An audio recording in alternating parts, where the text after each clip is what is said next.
I want to see the turnout for Berlin. Where's Berlin? Oh, I follow Hourly Fox. Me too. Yeah. There's an Instagram one about this woman who's adopted some wild foxes. Yeah. Also really cute. I read a lot of writing by the person who started to domesticize foxes, and his stance is like, just don't do this. He's like, don't, like, it's a long way away. They bite. Like, this is not something that regular people should do. So I think we're probably going to be starting. I'm going to get 15 minutes late. Okay. Please do your talk as normal. Okay. I'd still like to do the Q&A. Are you okay for time at the end? Yeah, I booked out all of today for this. I don't like to double book myself on talk days. That is not something I'm down with that. Go at 10 because they've got meetings, and sure. People online will drop off. But the people who are here are going to be the right people, and we're going to try to. Yeah, it's all good. It'll be recorded. I just seen the diversity channel where there's people like, is it me? Is it AV? Where's the problem? And someone from the AV team is like, it's us. We're working on it. Oh. Yeah. Here comes James to save the day. And I'm like, wait, am I allowed Paul mic is on? Is this like...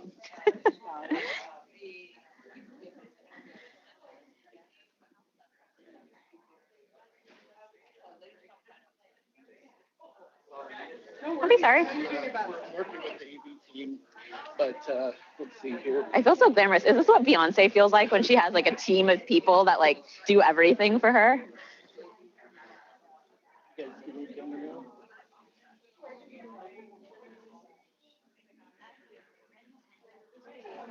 I would just like to know where Berlin is. Okay, yeah, it only shows 3, so there's more there.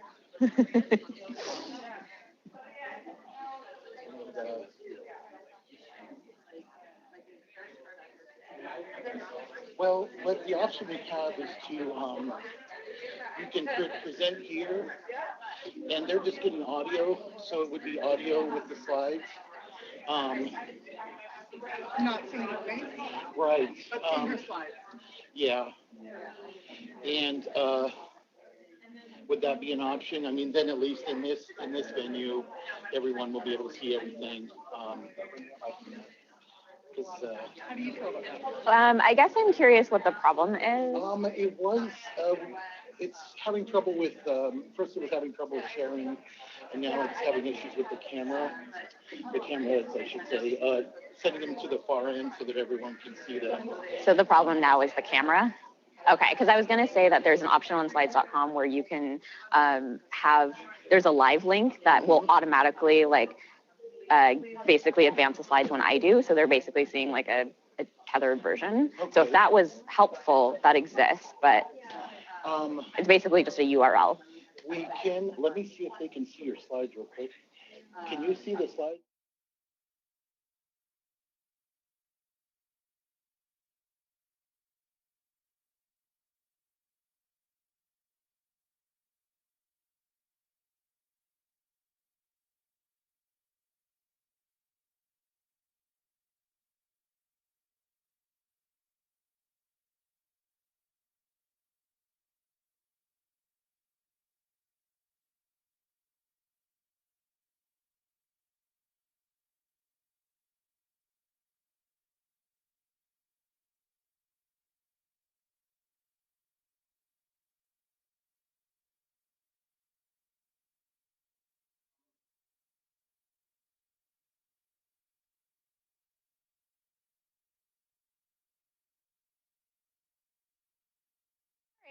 You're doing your best. I appreciate it.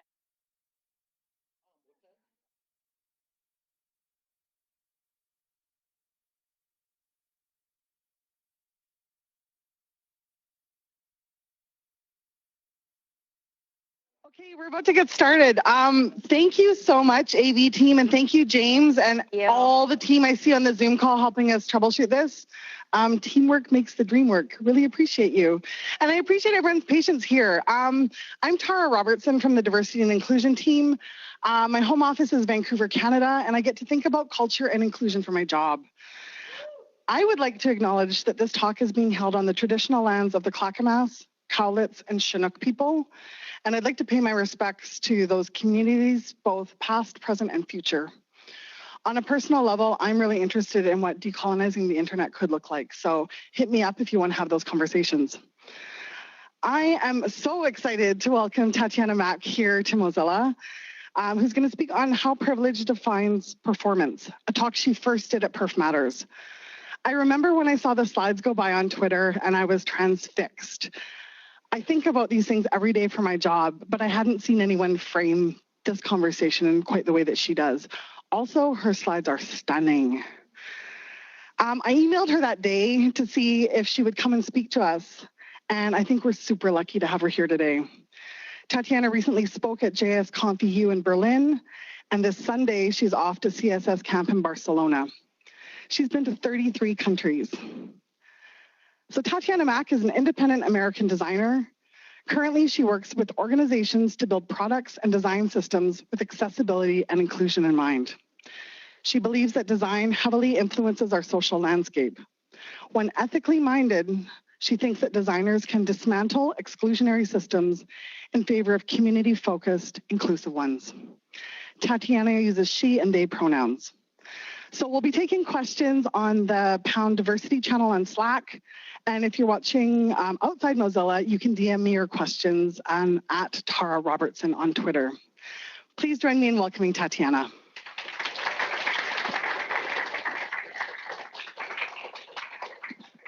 I want to echo Tara's thanks to the AV team. That is literally the most stressful job in tech and so underappreciated. So thank you to everyone on Mozilla's AV team for all your hustle this morning to make me look good. I feel like Beyonce right now, but with less money.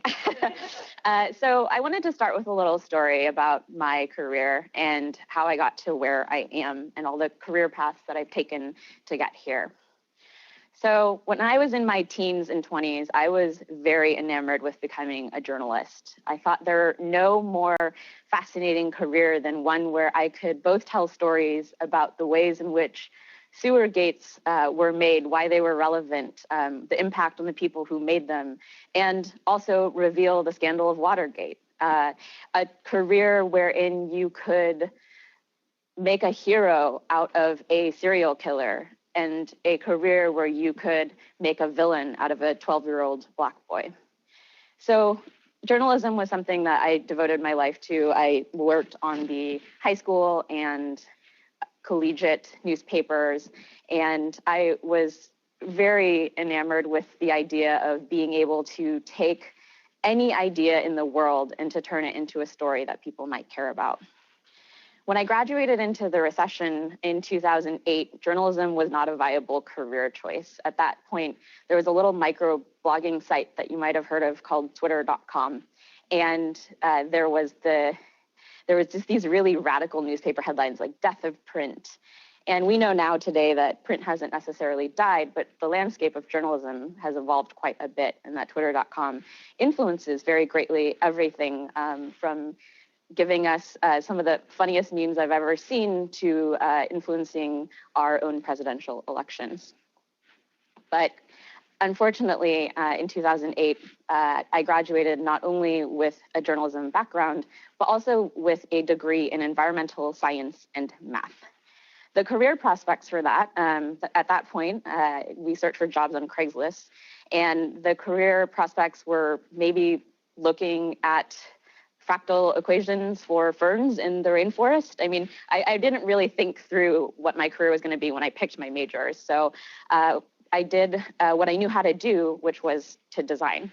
And I learned how to design in a very atraditional way. I started design when I was 10 because my parents owned a pre-press business wherein they basically they were the step before press, where they would take a giant photograph of a layout, and then that would become a piece of film, and that would get burned onto a plate. And that was the process and that they owned. And unfortunately, when I was 10 years old, that became digitized by desktop publishing software, that this very niche vocational skill became rendered obsolete. So my dad had to go back to school full time, which meant that my mom had to turn her single income into as close as she could multiple income by working tons of jobs. And that left me as a 10-year-old without anyone to care for me. We certainly couldn't afford childcare after school. And so my dad just took me to school. So I sat in the back of his classroom on a gumdrop Mac, and I learned everything from destructive Photoshop before layers to Macromedia freehand to Publisher.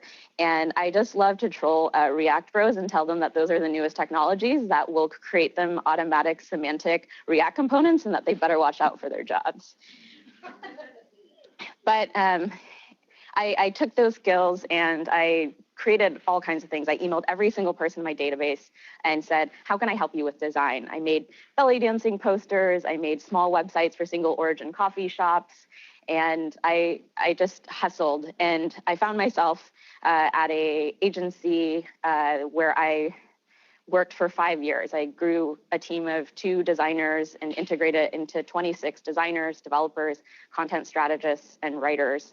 And at the end of those 5 years, pitching to really large clients and doing all this work, I recognized that I didn't really know what it was about design that I loved anymore, that I wasn't spending very much time designing at all. And I didn't know what impact I was really having on the world.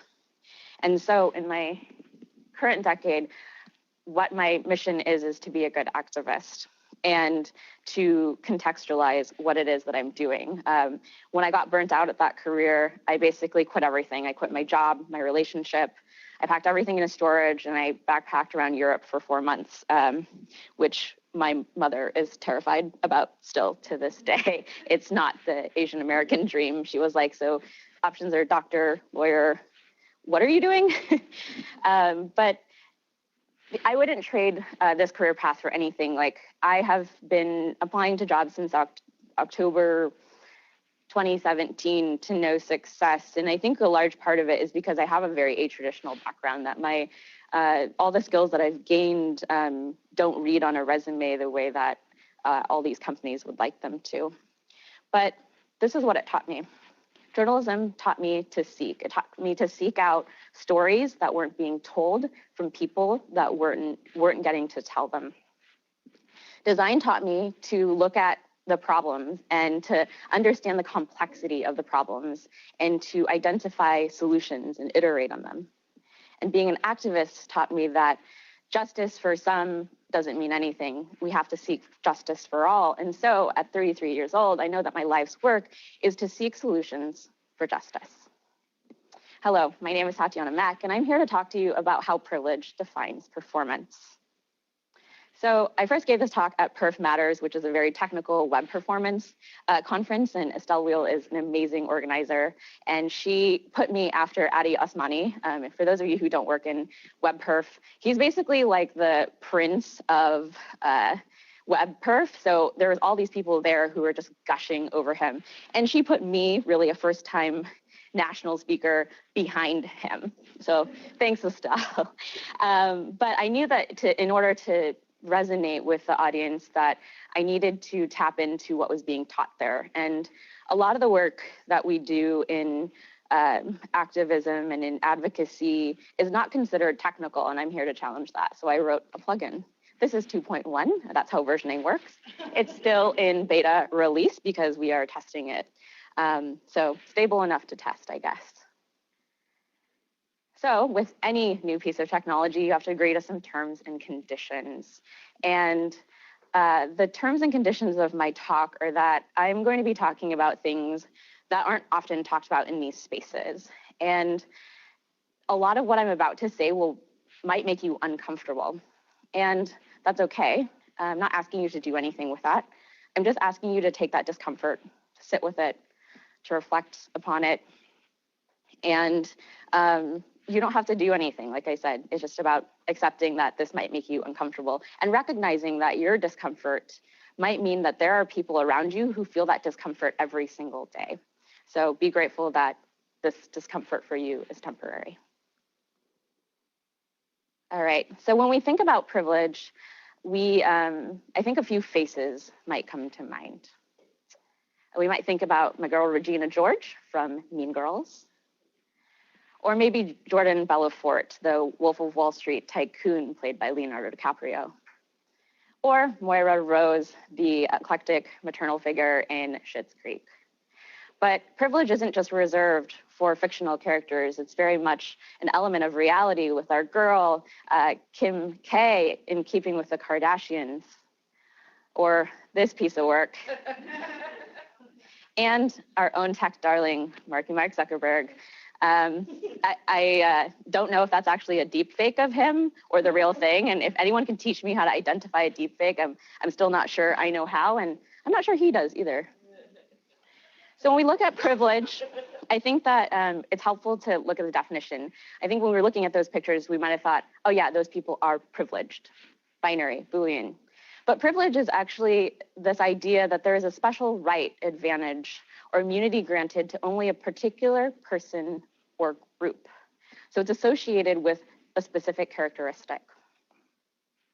So this is a grid I've made, and it identifies 8 common characteristics. And I want to make this very clear, because I said it last time, but it wasn't clear enough, that this is not a finite list of all of the ways you can identify people. There are many other ways that you can identify people. I'm a designer. I wanted to make it fit a 16:9 aspect ratio. 8 was the number that worked. But when we look at this list, these are 8 of the most common and important, with race, class, gender, religion, physical ability, orientation, nationality, which has a derivative of languages, and mental ability. Again, not exhaustive, but important and common. And there are some default settings for these traits that white and wealthy, cis males, Protestant, able-bodied, hetero Americans who are neurotypical, that is the default setting for all of those characteristics. And when I first gave this talk, I talked about the implicit association test, something that some of you may have heard of. It effectively has you look at your own implicit bias by taking a test. And I referenced the book that dives into it called Blind Spot, which is an ableist title. And it talks about the hidden biases of good people. And when I shared this talk with my friend and colleague, she gave me an inkling about how this might be the wrong way to go about this. And I wanted to keep this in the talk. I could have just deleted it, pretended like it never happened. But I wanted to leave this here to show that this work is always evolving, that we make mistakes in this work every day. And I am not an expert. I don't claim to be, but what I do claim is that when I make a mistake and someone calls me out on it, the correct way to proceed is to acknowledge it, to apologize, and to fix it. So that's what I'm doing. I'm fixing it. The person who called this out was Chanda Prescott-Weinstein, and she is an incredible particle physicist. You should all follow her. Incredibly brilliant. She wrote this article, which is unfortunately hosted on Medium, but she talks about how diversity is a dangerous setup. And the TLDR for this is that when we focus on diversity as an idea, we're really trying to make it palatable to the people in majority, and that it's really a form of recreational anti-racism.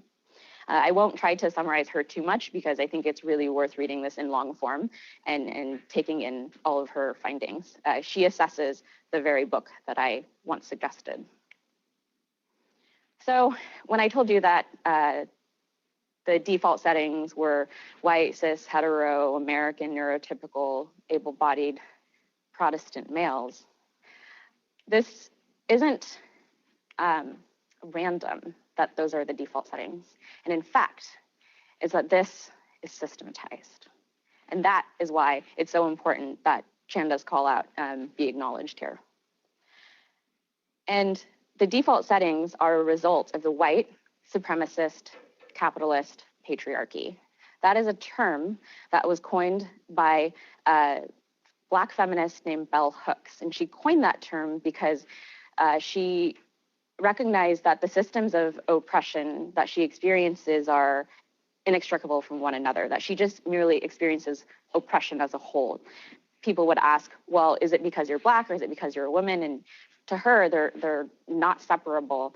And it's because systems of oppression are intersectional. That is a term coined and commonly misused by people by Kimberly Crenshaw, another Black feminist who I wish more people would read. And so when we look at this white supremacist capitalist patriarchy, these are the default settings that come with it. Where do these default settings come from? Well, if we look at the origins of the United States, these are the people that founded our country. These are the people that colonized the lands of the indigenous people. They wanted to protect their whiteness, their wealth, the fact that they were cis males, Protestant, able-bodied, hetero, American, neurotypical. Effectively, they were making a system for themselves. This system is not something that went away when Dr. King gave his speech. It wasn't as abolished with Abraham Lincoln. This system infiltrates every single system we have in America: the criminal justice system, the education system, our healthcare system. Every infrastructure is a subset of this system. And you might be sitting here thinking, I have some of those traits. Like, what is this girl going on about? I'm not privileged. I have a little secret for you. We all are. So we're going to install the privilege plugin. Here it goes. Oh, there's only 39,431 dependencies. No problem. All right, so you might be a little uncomfortable, so I'm going to focus on me for a little bit. I took this chart and I highlighted all of the characteristics that grant me with privileges. I am able-bodied, American, wealthy, neurotypical. And when I compound all of these, this is what creates a little block. I call it my privilege block. But we don't really like to label ourselves because that's not all I am. I'm able-bodied and I'm petite. I'm reminded every single day when I leave my apartment building and I have to walk at a specific angle to trigger the door unlocker. And when this happens every day, I think about how it's not just me. I'm like not even that short in my opinion. But I think about folks in wheelchairs. I think about children. I think about someone who's like crawling for their life and needs to get out of the building because someone's chasing them. I watch way too much like creepy TV. But I'm able-bodied, but like there's nuance to that, sure. And I might be American, but I'm a first-generation Asian American, so I will never look American. I'll always look like this. And I'm reminded of this fact every time I get into a lift and I'm alone and I get asked, where are you from? Portland. No, where are you really from? Portland. No, you know what I mean. And we have this conversation over and over again because when someone sees me, they don't see me as an American. And while I'm wealthy and I have a $3,000, that's not my computer, $3,000 computer and a $2,000 phone, and I've gone to 33 countries, so I'm wealthy, I have access to regular basic care. I was raised poor, so all of the wealth that my parents had was not inherited through generational wealth, but it was created when they immigrated here, and I was able to build off of their work. Lastly, while I'm neurotypical, I do experience suicidal ideation and depression. And it's not just the characteristics that we squarely have that grant us with privileges, but it's everything above and our proximity to it as well. So while I'm not white, I'm very light-skinned. And while I'm not a cis male, I don't believe in the gender binary, but I present as a gender that isn't antithetical to the one I identify as myself. And while I am not Protestant or hetero, there is nothing about me externally that can cause you to believe otherwise. I don't have a religious head covering that instantly gives you a sense of what religion I practice. And a little plot twist, because we always think about privilege in a negative light. I think we use privilege as a slur. But privilege on its own is actually very harmless. Case in point. Again, I have to make a note that I realize that Mean Girls is not actually that common of a movie, and so I feel like I need to give a talk on Mean Girls as the prerequisite to all of my talks. But this is Mean Girls is a movie written by Tina Fey from 2004, and it's about Lindsay Lohan's character Katie, and she joins a new school. She grows up in Africa, even though she's white, which is very confusing to the folks in the movie. And she wants to get in with this it crowd. This character, Gretchen Wieners, is one of the side characters. And Gretchen is pretty, ditzy, but pretty harmless, I guess. But there's a big but to that, in that she has a friend, Regina George, who is very powerful. So privilege on its own is harmless, but it gains us power, which is not harmless. And so when we look at this block, for me, we all have a block. And when I showed you this grid, I didn't tell you that it's also a wall. So what our privilege block does is it casts us against the wall. It gives us a leg up. The more privilege we have, the higher up we are in the wall. And if we fulfill all of those 8 characteristics, we see no wall at all. And the thing with our privilege block is it's where we stand from. We don't see it because we don't look down to see the privilege block we stand on. All we see is, this is my horizon. And the thing with privilege is that it doesn't dictate how hard we work, how far we go. At least once a week on Twitter, I hear someone saying something like, you know, luck isn't what got me here. Like, I worked really hard, so like that's how I got here. Don't demean my work. And that's not what it's about. Privilege and luck don't demean the work that you do. It doesn't dictate how hard you can work to get yourself out. But it certainly does determine where we start. And so when we think about that, we have to acknowledge that our privileges are invisible to us. This is a chart that I love. I redid it in a cuter way. And it shows Pac-Man with the dot, the world is unjust, the dot says. Pac-Man says, there is some justice. And then Pinky says, what are you talking about? The world's just. And we can see here how their relative power influences their perspective on the matter. And I want to call out here that the dot can't move. That's a characteristic it intrinsically has. But Pac-Man and Pinky can. And when we get our privilege blocks, there's nothing we can do about that. What privileges we're born with is completely random. But the system that granted us the privileges based on how we were born and what bodies we were born into is not. And so when we look at this, on most days, we're not looking towards our privilege because we don't have someone standing in front of us getting us to think about our privilege. Instead, we're looking to our forms of oppression. And what that means is that most days we're not looking at what we take for granted and the ways in which the system benefited us. We're instead focused on what we don't have, the ways in which the system has disadvantaged us. That is by design. Capitalism is at fault. Capitalism wants to scare us with scarcity. Why? Because it wants us to work harder. The harder we work, the more money Jeff Bezos makes. If we look at a recent example here, Lyft IPO'd a few months ago at $24.3 billion.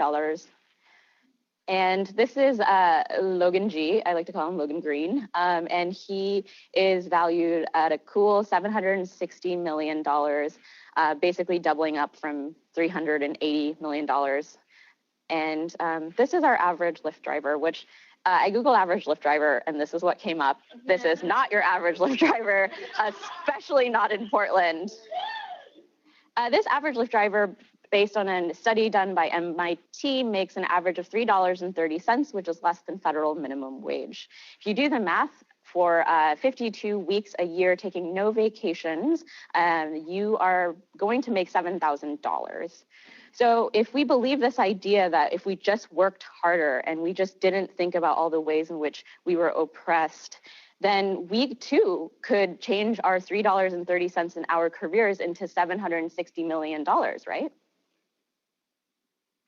And the idea behind this is that we don't earn everything we receive. I think we can all agree that we sitting in this room do not, like, Logan Green doesn't work 80,000 times more than the average person in this room. He doesn't work 128,000 times harder than that Lyft driver. And we might feel a certain way about this. This might make me angry that, like, what do you mean we don't earn everything we don't work for everything we receive? It might make you sad. It might make you feel kind of tense. And the idea behind this is meritocracy. Meritocracy is the concept that goods or power should be vested based on talent, effort, achievement, rather than factors like sexuality, race, gender, age, wealth. So here's the rub with meritocracy that a lot of people don't know. Meritocracy was coined by Michael Young in a book called The Rise of Meritocracy. And look at these beautiful covers for books. I love them. So in this book, Michael Young casts a dystopian society in the 2030s, which is coming very soon. And it was a satirical work about this dystopia that was actually what I call a subtweet, honestly, of the London education system and how they were using standardized testing to evaluate the worthiness and the success of students. And the unfortunate part of this is that meritocracy was always intended to be a satirical concept. So basically what happened to Michael Young is that he wrote an Onion article and then people believed it. And I just feel so bad for him because Tony Blair, who he blasts when Michael Young died, Tony Blair was saying all kinds of positive stuff about him. And it's just like, how messed up is that? Is that Tony Blair was like one of the reasons, why he was working so hard against this. And to have Tony Blair then misunderstand his work, it's too much for me to handle. So I hope that we can be gathered here today to invite the death to meritocracy. I think we can all agree that meritocracy is a hosed idea. And whenever we say goodbye to something, we experience grief. These are the 5 stages of grief. We'll start with denial. I work hard for everything. Anger. Slavery wasn't my fault. Why not a men's month? Depression.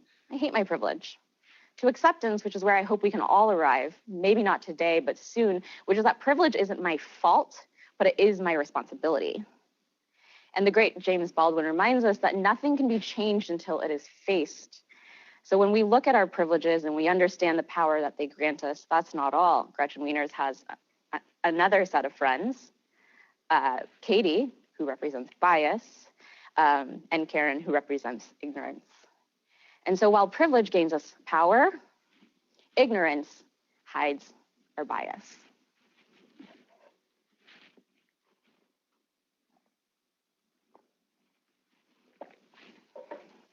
So step 2 of our installation is to admit your bias.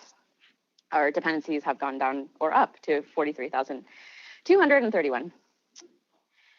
So when we look at this infrastructure here, I just want you to remember that when I go through these examples. So for those of you who work in accessibility, this is a very familiar thing, but there's an organization called W3C, and they oversee the web. They released a study this year called the Majestic Million. It's the 1 million most accessed sites on the internet, and they tested them for accessibility.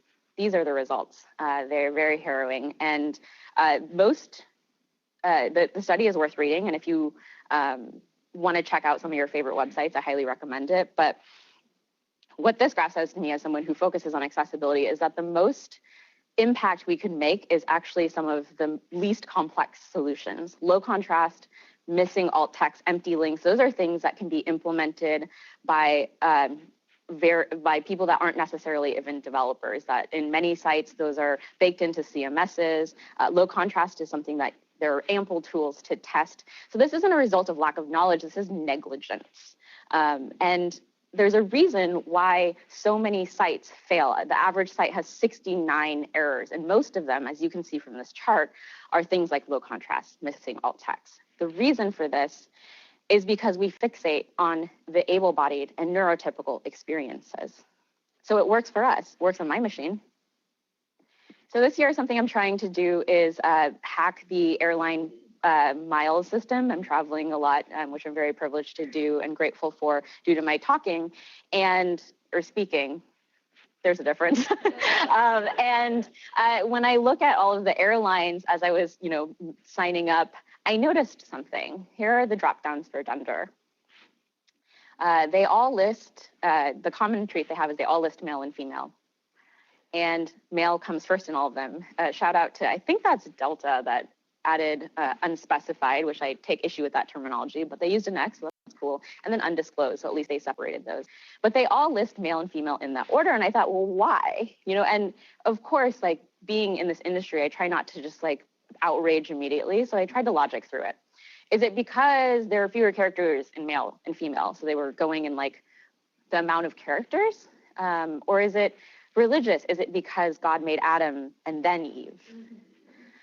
No, it's not. And this is not just in websites. This is baked into our census. If we look here, What is this person's sex, male or female? Check 1. Male comes first.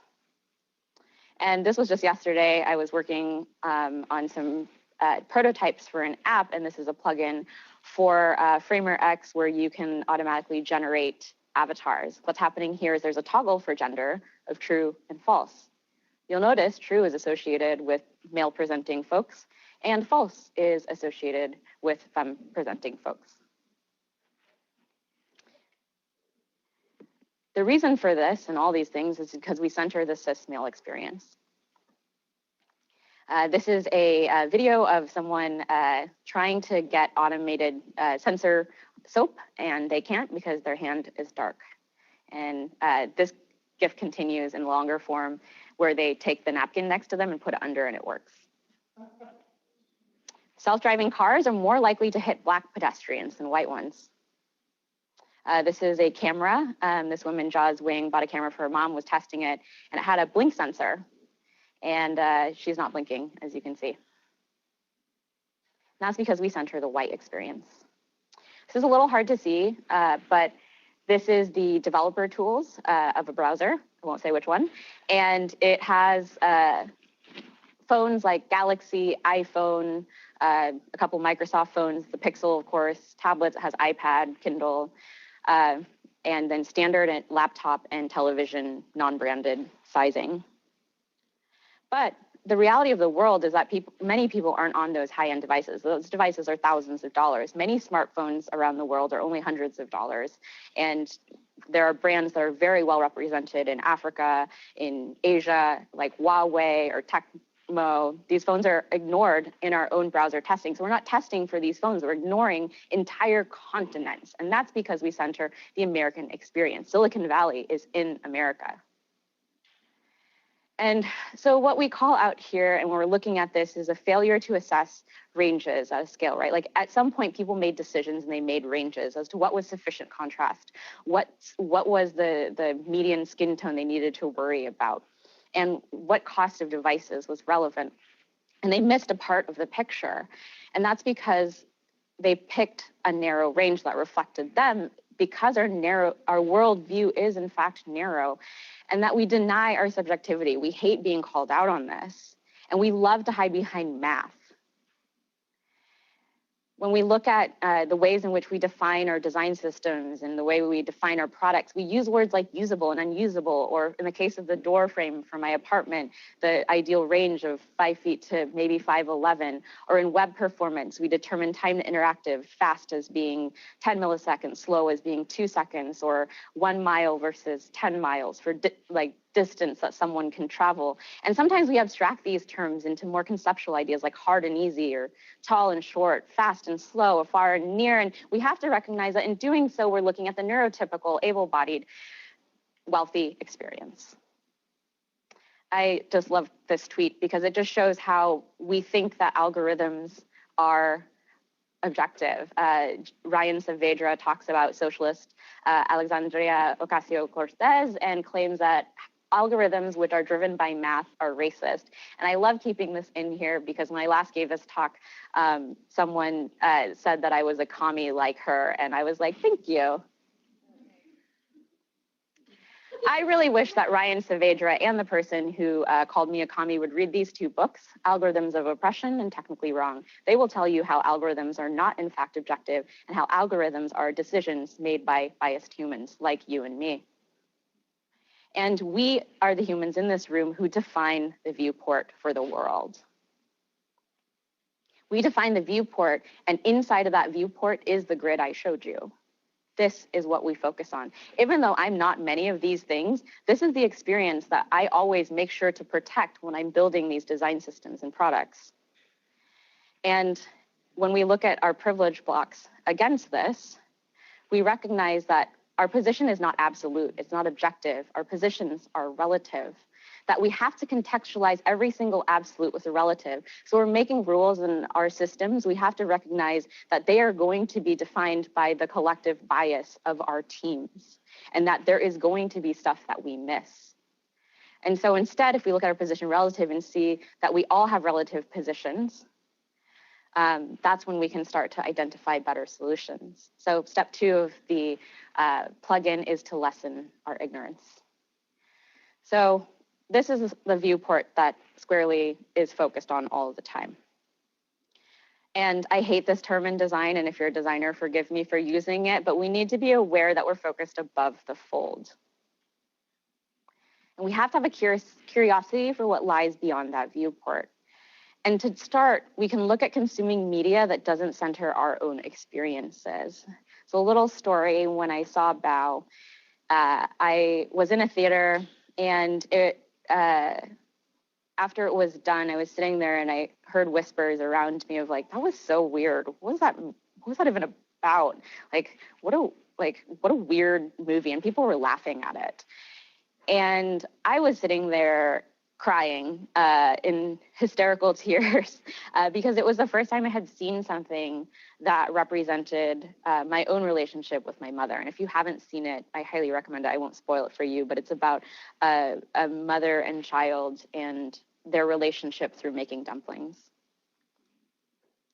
And so when you watch movies like Bao and you don't really understand some of the terminology or the reasons why they might be emotionally relevant, we need to understand that not everything is made for your understanding. And that's very hard to do if you have characteristics that put you in that viewport, because you are so accustomed to seeing yourself in every image. I'm sure many of you have seen the outrage with Ariel being played by a Black woman.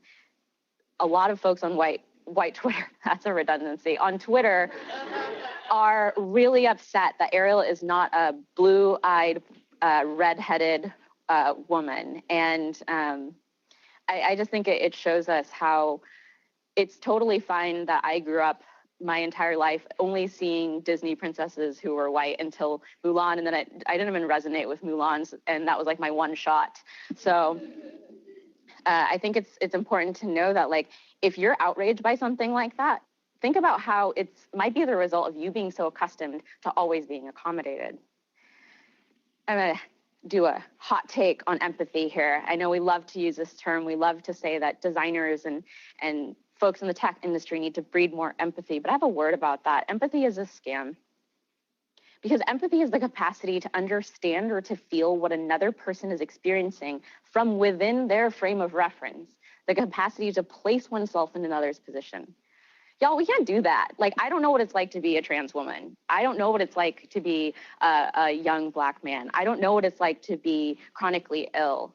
Those are things I will never, ever know. I can try to pretend, but it's all being framed within my own viewport, within my life experiences. And what it does, really, it's kind of messed up because it takes someone else's experience and seeks to validate it within someone else's lived experience and validate it within your own and centering your own experience. What empathy does is it aligns the self to center. And so I invite us all to replace empathy with trust. Instead of trying to understand and feel what it's like to be those things that we're not, we can instead just trust the people that tell us that. We need to trust our users' lived experiences over our own presumptions. And most importantly, we need to stop gaslighting lived experiences just because they're not our own. I don't know how many times a day when I share something that happens and someone tells me, no, that's not what that person was doing. No, you're overreacting. You're being sensitive. All of these things are coming from the point of view of that person and their lived experiences. So it might be fine for them, but when someone tells you that something's not okay for them, you got to listen to them and you got to trust them. I love this quote by Angela Davis because the people that are most impacted by things are our most vulnerable communities, and we fail to listen to them all the time. And what happens is that if they come for me in the morning, they'll come for you in the night. And what she means by that is that none of us is safe. The very systems that harm the most vulnerable and marginalized communities will eventually harm the centered majority communities as well. Lastly, and most importantly, we need to share our power. There's a saying that's common in accessibility. As a side note, I'm trying to find the origins of this phrase, and it is very hard. Attribution for quotations is very, very difficult, but it's a common phrase that we use in accessibility: nothing about us without us. And what that means is that we should not be creating experiences on behalf of people. We should be empowering them to create their own. There's this idea, I think, in our industry that diversity will solve everything. And it won't. That's the very thing that Chanda pointed out to me, is that more diversity is just feeding more people into dangerous situations and hoping that they'll thrive. And the people that succeed are just the ones that were lucky enough to make it out alive. And there's this quote by Verna Myers I think is lovely, which is, diversity is being invited to the party and inclusion is being asked to dance. What a lovely sentiment. I invite us to extend that a step further and to say that justice is letting someone else throw the party. So when we look at this, all the slides are online, and it'll be more crisp that way, you know. But when we look at this, this is these are the criterion we have for the people who throw the parties. The parties are being thrown by and for white, wealthy, cis males who are Protestant, able-bodied, neurotypical, hetero, and American. And I'm just inviting anyone who fits squarely into that box to just retire from the stage, rock star. Instead, become a roadie, set that stage for someone else, be a bouncer, manage the crowd, talk to your other rock stars and their problematic behaviors.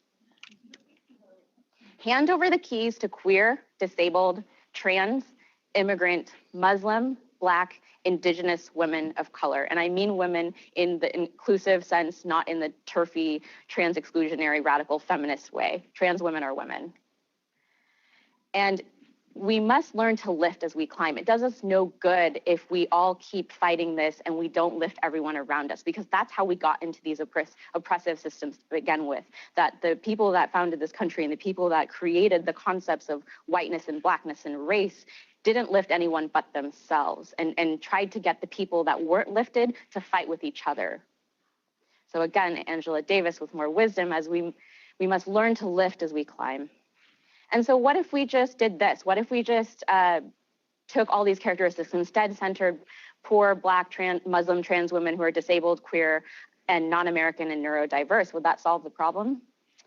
The world would be a lot better. I'll start there. But it won't solve the problem, because the problem is that it's a wall. So I invite all the Chads of the world, I'm like Ronald Reagan right now, inviting all the Chads of the world to tear down this wall. This is the wall we need to tear down. We need to take this wall apart brick by brick, in every action, with every pull request, with every conversation, with every situation that we can. I invite everyone in this room to do this every single day, to make a commitment before you install this plugin, to commit to this idea of resisting relentlessly. Thank you.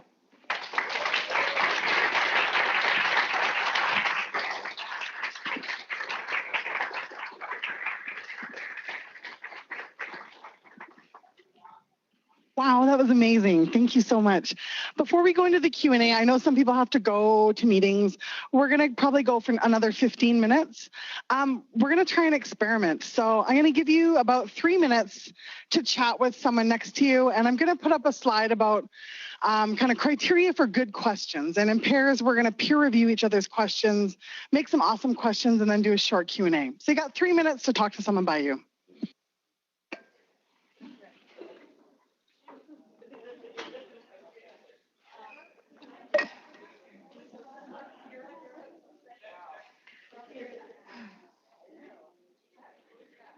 Really, I'm going to turn off my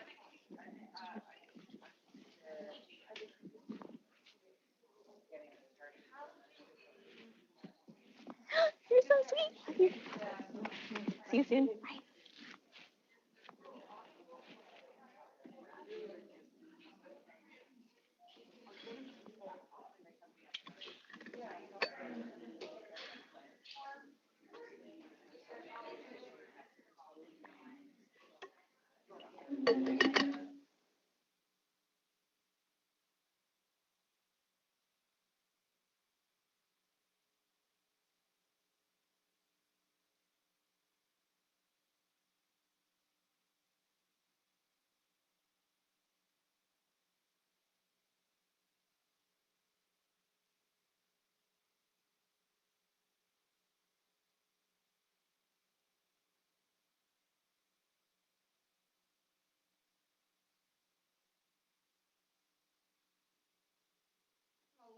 Q&As in sessions. So this is the first time we're trying this. These are the 4 kind of criteria that she outlined for a good question. So in your pairs, I want you to think up a good question and make sure it's really a question. If it starts with, well, actually, it's not a question. And make sure that you're not trying to say that you would have done a better job giving this talk. Figure out, be discerning. Is this question, should it be posed in this setting and answered in front of everyone? And our amazing speaker, Tatiana, has done a ton of work prepping this talk. So figure out if your question is asking the speaker to do more work that the question asker should actually do. So I'll give you about 90 seconds more in your pairs to figure out a good question. That's great. I'm excited. Awesome talk. Thanks. Estelle joined on this. Javi, who saw you for Saturday. Oh, yeah. Javi. Oh, Javi's so sweet. Javi gave such an amazing talk about sonnets at JSConf. It was incredible. And then I saw Flocky last week. Wow. The Slack channels are really busy and people are loving. Good. I'm so glad to hear that. That's really lovely. What a lovely community. So I'm going to just step back and let you questions. Yeah. If there's some from Slack, I'll voice them. Yeah, please. And if some of the questions aren't good questions, feel free to say. I'll point out why they're not good questions and which rule they broke.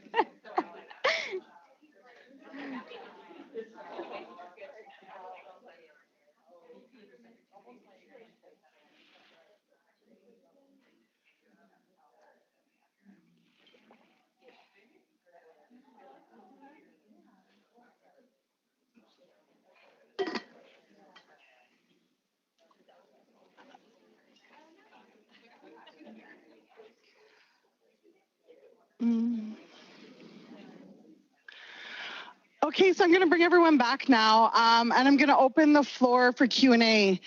For people who are joining us remotely, I'll be watching on the diversity Slack channel, and we'll voice your questions if you've got them. Okay, any questions?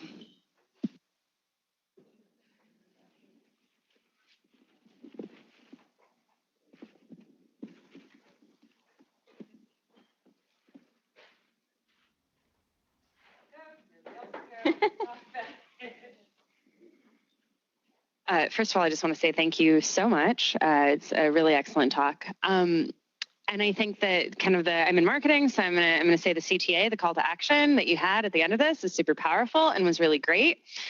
And something that I like to hear and want to share is what is a story of having done this successfully? Because I look at Resist and I go, awesome, I want to do that. I want to do these things of consuming media, all the pieces that you mentioned. I think it's super important. And I would just love to hear a success story of from either the speaker or anybody else in the room, hey, this time I challenged who our audience was. I challenged how this was designed and it didn't get me fired. And I did good work and it was powerful. So I don't know if you could share an experience. Happy to. My auto mic'd up. Is the audio still good? Okay, cool. I know you all can hear me. I'm worried about the remote folks. So yes, absolutely. And there's a really quick and there's a great question. Thank you. So to summarize, the question is, when you hear a call to action, I'll editorialize a little bit, a call to action like resist, which is maybe inspiring but a bit generic. What can we do with that? And I will tell you that example that I gave of the Framer X plugin, where it was the gender binary, where male was true and female was false. I tweeted about it because I'm a loudmouth, and someone tagged the creator of that plugin, which is called snitch tagging, in case anyone didn't know. If I wanted to tag him, I would have. But this result ended out fine, and just before I walked into the talk, he reached out to me on Twitter, apologized for the impact he had on me, and said he's dropping everything this morning to fix it. That happened within the matter of 24 hours. That is what we need to do. We need to identify when we feel something that isn't right, or when one of our colleagues, especially if they're traditionally marginalized, we need to listen to them and we need to use our privilege to speak up. It's infinitely easier for me as an able-bodied woman to speak up. And we have to be careful here to not speak on behalf of people's experiences. But if you have the privilege and you know someone's trying to speak up and they don't feel safe, talk to them and help to be their amplifier. and identify those systems. So often I think we feel like we're in situations in meetings where things feel icky and we know it and we know something isn't quite right. We need to speak up. Like, we know about the Zoom vulnerability, or many of us maybe don't, but there was a Zoom vulnerability earlier this week, a couple days ago, where there was an issue where cameras could be accessed without permission. And the reason they did that was for convenience, so that you could click on a Zoom link and it would auto open to your computer. Well, that introduces a humongous vulnerability for cameras. That's terrifying. And especially if you're a woman, you understand how terrifying that is to have your camera just accessed by a company like this. Anil Dash, who's one of our tech elders, likes to say, imagine the meeting. And I love that idea, because we can imagine the meeting in so many ways. We can look at that meeting and say, oh, well, someone at Zoom should have said something, and we don't know the conversations that they had. And that situation could have played out in many ways. Maybe someone did speak up and they weren't addressed and they were ignored. So that's why it's so important for us to join together and to unionize when these things happen, so that we have power. But that's certainly one example where it worked. So even just speaking up in the day-to-day when things don't feel right. Thank you so much. That was actually super inspiring. Oh. Okay, I've got a question from Slack. It's a two-parter. How do you deal with the idea of a white savior? And do you have a hot take on how to not do that while still having white people appropriately involved? Yeah, so white savior. So the first question being, how do I deal with white saviors? Would you say that's a fair summary? How do I deal with white saviors? How do you deal with the idea of white saviors? I think I'm making a guess because I'm not this person, but I think it's how do white people appropriately take responsibility and accountability without trying to swoop in and save the day? Yeah, so that's two questions from two different perspectives, I would say, because how do I deal with white saviors versus how do white folks stop being saviors are two separate questions. So I'll try to address both. So if for those of you who don't know, white saviorship is that idea that whites will come and save us from the very problem that they created to begin with. If you want to watch a movie about white saviors, it's called Green Book, and it's basically centered around that idea. I think that how whites can avoid white saviorship is to decenter their experiences, because at its core, what white saviors are doing is they're saving the day and they're painted as the superhero, whereas all of the folks of color are being painted as these people who need saving. And so instead of trying to come in and save the day and center yourself, find ways where, that's why I use the roadie example, right? I don't need you to be a groupie. I don't need you singing louder in the audience or singing my lyrics back to me. I need you to be like our AV folks who are helping to set the stage and to make our mics louder and to hand over the mics and step aside. I think that's a huge way you can avoid it. How I deal with white saviors is I just say, I don't need you to save me. I mean, I feel very comfortable with that idea. Awesome. So I think we've got time for one more question in the room and then one more from online.